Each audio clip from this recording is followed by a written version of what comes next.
Jai Hind all of you. Welcome again. Now today we discuss class 10, chapter 3rd, democracy and diversity. Now today chapter we start the Mexico story from Mexico Olympic during the medal ceremony of the 200 meters race which was held in 1968 and Olympic at Mexico City. Two African American athletes Tommy Smith and George Carlos raised a black gloved fist and during the playing of the US national anthem. They had won the gold and bronze medal, respectively, and with a gesture, they tried to draw international attention to the racial discrimination in the United States. The black glove and race-cleansed fist were meant to symbolize black power, and the picture show below depict an important landmark in the history of the civil rights movement in the United States. जो chapter है आपका ये Mexico Olympic की story से start होता है जब Mexico Olympics में 200 मीटर की रेस हुई और उसमें दो अफ्रीकन अमेरिकन जो थे वो वॉन हुए। एक का नेम था टॉमी स्मिथ और अदर थे जॉन कैल्डोस। इन दोनों को जब प्राइज सेरेमनी हुई तब इन दोनों ने अपने दोनों हैंड्स को रेस कर रखा था और अपनी जो फिस्ट थी, अपनी जो मुट्ठी थी उसको बांध रखा था और अपने हैंड्स को झुका रखा था, जो ये शो करता था कि जो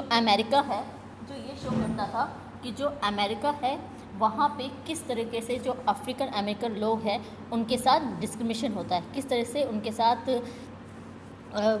रेशियल बेस्ड डिस्क्रिमिनेशन था, मीन्स रंग भेद की नीति थी, उनके कलर्स के बेस पे उनको डिस्क्रिमिनेट करा जाता था।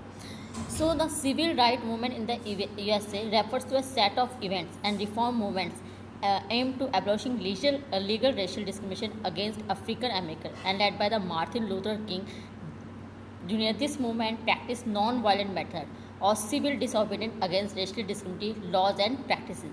ये जो सिविल राइट मूवमेंट था इसके बाद से जब और ये उन्होंने क्यों किया था, बिकॉज जो टॉमी स्मिथ थे और जॉन कॉल्डर्स ने ये कहीं ना कहीं इंटरनेशनल लेवल पे जो अफ्रीकन अमेरिकन की जो वहाँ की सिचुएशन है उसको इंटरनेशनल लेवल पे वर्ल्ड को दिखाने के लिए ऐसा करा था कि लोगों का ध्यान अमेरिका में जो अफ्रीकन है उनकी तरफ जाए। और साथ में उनका जो सपोर्ट था, जो वहाँ के सिल्वर मेडल जिनको मिला था, यानी जो ऑस्ट्रेलिया के कार्ड थे, उन्होंने साथ में ही इनका सपोर्ट किया।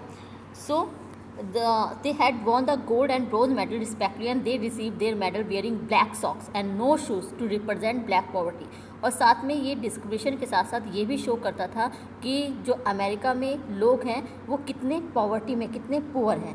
With this gesture they try to draw international attention, और उन्हें अपने गले में एक माला डाल रखी थी ब्लैक कलर की, जो कहीं ना कहीं इंटरनेशनल अटेंशन को शो करना चाहती थी। The black glove and raised clenched fist were meant to symbol black power, और ये जो माला थी वो क्या कर रही थी, ये कहीं ना कहीं जो ब्लैक पावर है उसको शो कर रही थी। The silver medal white Australian athlete Peter नॉम wore a human right badge on this during the ceremony and to support the two American. The silver right medal white Australian athlete Peter नॉम wore a human rights badge on his during the ceremony and to show support to American. और साथ में ही जो Peter नॉम थे जो Australia के player थे, athlete थे, उन्होंने एक ब्लैक कलर का स्कार्फ डाला हुआ था गले में जो इसको सपोर्ट कर रहा था इन दोनों ही प्लेयर को।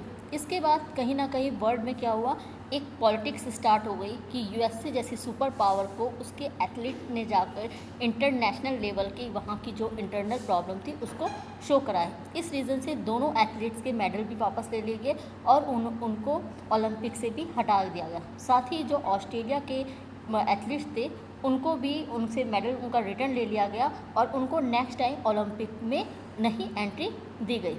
Now, differences, similarity, division. The story from the Mexico Olympic shows an example of social division and social inequalities. But in society, there are other forms of social division that exist, as you have learned in the previous two chapters. Regional linguistic and the religious differences have created social division. Because यहाँ पे हमने racial discrimination को देखा और साथ में हम power sharing वाले चैप्टर में बेल्जियम और श्रीलंका में हम देख चुके हैं कि लैंग्वेज बेस पे और रीजन के बेस पे किस तरह से डिस्क्रिमिनेशन हमारे वर्ल्ड में आज भी है। Origin of social differences. The social differences are mostly based on accident of birth. For example, people around us are male or female. They are tall and short, have different kinds of complexion, or have different physical abilities or disabilities. But some of the differences are based on our choices. For example, some people are atheists and they don't believe in God. They are various their choice, such as choosing what to study, which occupation to take up, and which games or cultural activities to take part in. Social differences divide similar people from one another, but they also unite very different people. People belonging to different social groups share different sensibilities, cutting across the boundaries of their group. कुछ differences ऐसे होते हैं जो हमें जन्म से ही मिलते हैं, लाइक हम ब्लैक कलर में आ रहे हैं या हम वाइट कलर में, हम लंबे हैं, छोटे हैं, हम मेल हैं, फीमेल हैं, ये सब जो जेंडर बेस है या फिर कलर बेस है, ये सब हमें गॉड ने दिया है, हम नेचुरल है। बट कुछ चीज़ें ऐसी होती है जिसको हम खुद अडॉप्ट करते हैं। मीन्स लाइक अगर हमें कोई जॉब करनी है, ये हमारी मर्ज़ी है, हमें कौन सा सब्जेक्ट चूज़ करना है, ये हमारी मर्ज़ी है। तो इससे भी जो आज सोसाइटी है उसमें डिस्क्रिमिनेशन होता है, बिकॉज जिनके पास अच्छी जॉब होती है वो रिच होते हैं, उनके पास मनी ज़्यादा होता है, जिनके पास अच्छी जॉब नहीं होती वो पुअर होते हैं। तो इस तरह के डिस्क्रिमिनेशन से कहीं ना कहीं सोसाइटी में क्या होता है, सोसाइटी में प्रॉब्लम क्रिएट होती है। किस तरह की प्रॉब्लम? कभी कभी इसी रीजनल या रेशियल डिस्क्रिमिनेशन को ले लें या रिलीजन बेस्ड डिस्क्रिमिनेशन, इससे सोसाइटी में क्या होते हैं, कन्फ्लिक्ट की प्रॉब्लम होती है, रियॉट्स होते हैं, दंगे होते हैं, और यही एक रीज़न होता है जो कंट्री डेमोक्रेसी की डिमांड करती है। Now thank you student, in next video we discuss other topic. Thank you, जय हिंद।